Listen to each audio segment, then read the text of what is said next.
Franchement, est-ce qu'on se rend compte de la puissance de la confession? Mais de la puissance en mode méga puissance. J'ai un ami qui l'a expérimenté lors de sa conversion. Dieu l'a conduit jusqu'à un confessionnal. Et là, il s'est passé un truc vraiment très étrange. Salut, moi c'est Sébastien, je suis écrivain et chauffagiste. Likez, abonnez-vous. Cette histoire, elle commence chez mon ami, dans son appart, en région parisienne. Il a à peu près 20 ans, c'est jeudi. Et là, il se passe quelque chose qu'il n'avait pas prévu. Tout d'un coup, Dieu lui parle, sous la forme d'un poème, dans lequel il lui dit qu'il est grand temps qu'il se purifie pour qu'il s'offre à Dieu, et que Dieu a une impatience divine de le rencontrer. Dieu, dans ce poème, il lui dit 3 fois « Il est temps, il est grand temps, crois-moi, qui sait toute science ». Il est tellement abasourdi par la sensation de la présence de Dieu que c'est pas de la joie, c'est pas de la terreur. Il sent pas si en face de lui c'est l'autorité suprême ou la douceur suprême. C'est tout ça en même temps. Il s'endort.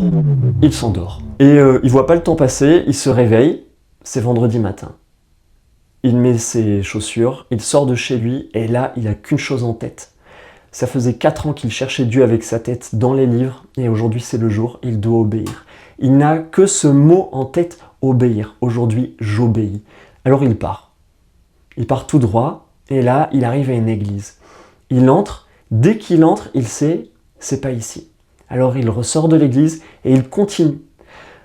Plus tard, il arrive à une autre église. Il entre, c'est toujours pas là. Il ressort de l'église, il continue sa route. Bientôt, il arrive à Paris. Il a traversé la Seine. Il arrive à Neuilly. Là aussi, il entre dans une église. Toujours pas là.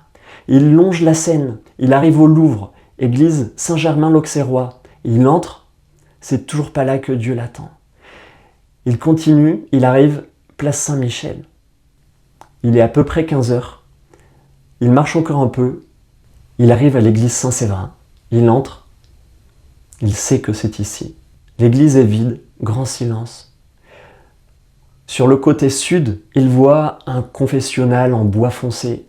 Et à côté de lui, un prêtre qui dit son bréviaire, et c'est un prêtre un peu vieux, un peu chauve. Le prêtre se lève, entre dans le confessionnal. Il avance, il entre aussi dans le confessionnal. Et là, il me dit, là, je me confesse.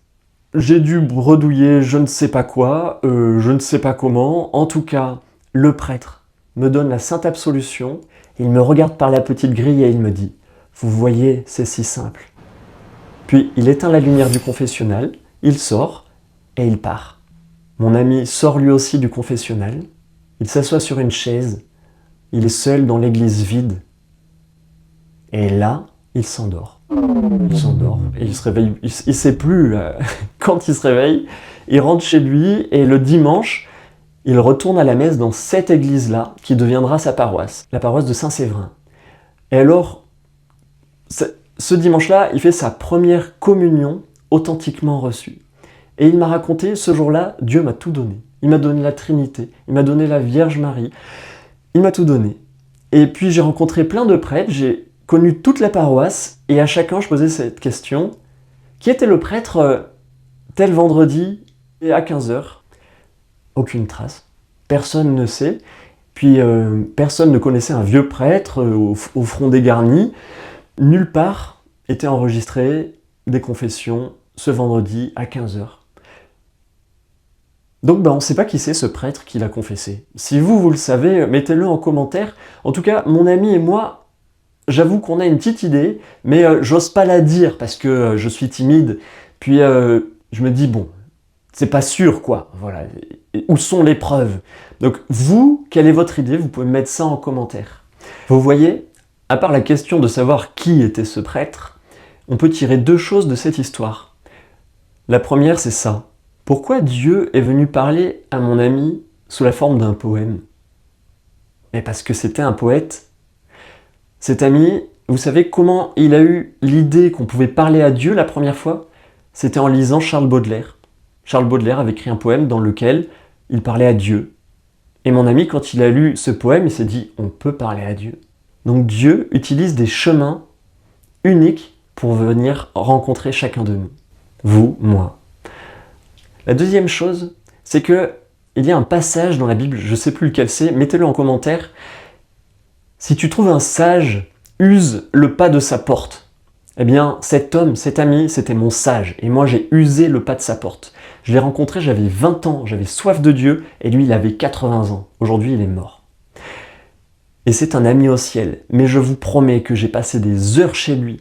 J'arrivais chez lui, sa femme nous servait un petit plateau avec du jus d'orange et des gâteaux, et on allait passer l'après-midi dans son atelier à discuter. On parlait de Dieu, on parlait de littérature, on parlait du mariage, on parlait de la prière.